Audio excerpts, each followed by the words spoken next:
아리스토텔레스의 존재론인데 이건 아까 잠깐 했던 얘기가 되풀이 되는 거라서 개체의 속성은 개체에 고유하다. 이 말은 물론 다들 다양하게 존재하고 있는데 공통된 속성을 가지고 있지만 그 속성이 이게 공통된 거는 보편적 원리에 따라서 있지만 이 속성은 그 개체한테 속해 있는 거다라는 얘기죠. 가령 소크라테스는 남자고 대머리고 뭐고 한데 이거를 하나 떼낸다고 그 개체가 아닌 건 아니에요. 가령 소크라테스가 어느 날 갑자기 모발 이식 수술을 해가지고 대머리가 아니게 됐어. 그렇다고 소크라테스가 아닌가요? 그렇지 않아요. 하지만 반대로 지금 현재 소크라테스가 대머리인 것도 소크라테스를 구성하는 고유한 속성 중에 하나인 거죠. 그래서 뭐 플라톤이 대머리인 건 소크라테스가 대머리인 거랑 별 상관이 없는 거예요. 이 자체로서 볼 때는. 그러니까 어떤 한 개체를 이루는 속성들은 그 개체의 고유한 특징들을 만들어내는 거고 그 중에 일부는 변화될 수가 있어요. 하지만 이 변화가 그 개체를 그 개체가 아니게끔 바꾸진 않지만 그렇다고 속성 자체가 개체로부터 떨어져서 있는 독자적인 건 아니다. 이 얘기는 바로 이데아에 대한 비판이다라고 얘기를 할 수 있을 거예요. 플라톤은 그렇게 얘기하지 않거든요.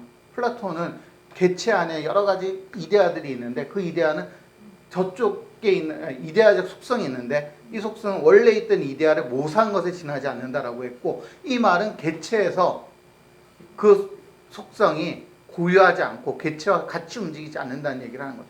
이런 얘기들 정도만 되고 그 다음에 진료인가 형상인가 작용인가 그 다음에 이제 그 목적인 같은 경우에는 뭐 아까 설명드린 대로 그러니까 목수의 예는 좀 정확하지 않은 것 같고 그러니까 오히려 생물의 발생이 좀 더 정확한 그 아리스토텔레스에 대한 비유일 것이다 라는 정도만 이제 이해를 하면 될 것 같아요.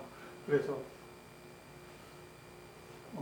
아까 워낙 얘기를 해서 이게 이제 아리스토텔레스의 존재론인데 이 존재론에서 가장 중요한 포인트는 뭐냐면 그러니까 더 이상 이데아는 크게 중요하지 않아지는 거예요.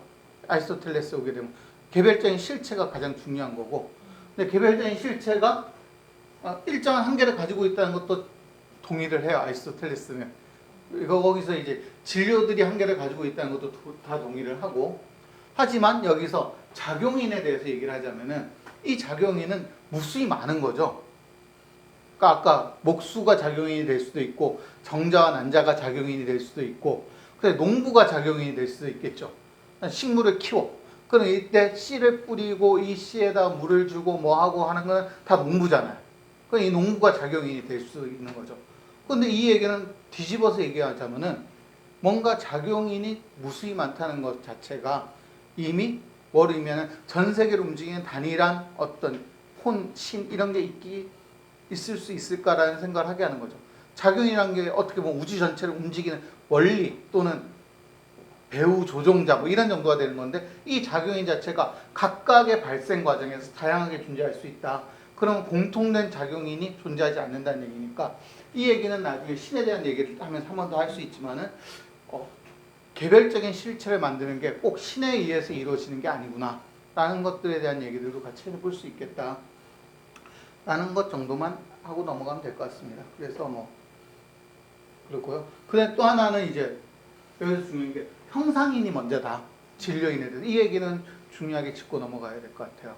그래서 아까 얘기 드린 것처럼 아무리 재료가 많이 있어도 이 재료를 가지고 만들 무엇인가에 대한 생각이 없으면 이 재료가 그것이 되지 못해요. 근데 이 얘기를 어떻게 표현하냐면 닭이 달걀보다 먼저다라고 표현하는 거죠. 달걀은 어떤 잠재태고 닭이 현실태라고 한다면은 달걀을 가지고 닭을 만들 수 있는 거는 달걀 내에 닭에 대한 형상이 있기 때문에 만들어질 수 있는 거잖아요.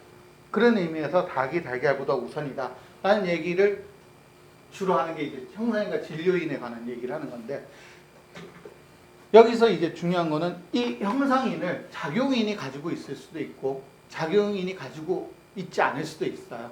그것에 대해서는 나중에 이제 한 번 더 얘기를 해보기로 하고요. 그런데 이제 여기 좀 더 나가야 되는데 시간이 돼서 여기서 이제 운동론하고요. 그 다음에 사원소설에 대한 얘기, 신과 우주론에 대한 거, 생물학에 대한 거 이런 정도가 남았거든요. 근데 이제 여기서부터 이제 좀 더 복잡한 얘기를 다시 또 해야 되기 때문에 요거를 정도를 다음 시간에 하도록 하겠습니다. 8월 첫째 주, 둘째 주에. 예.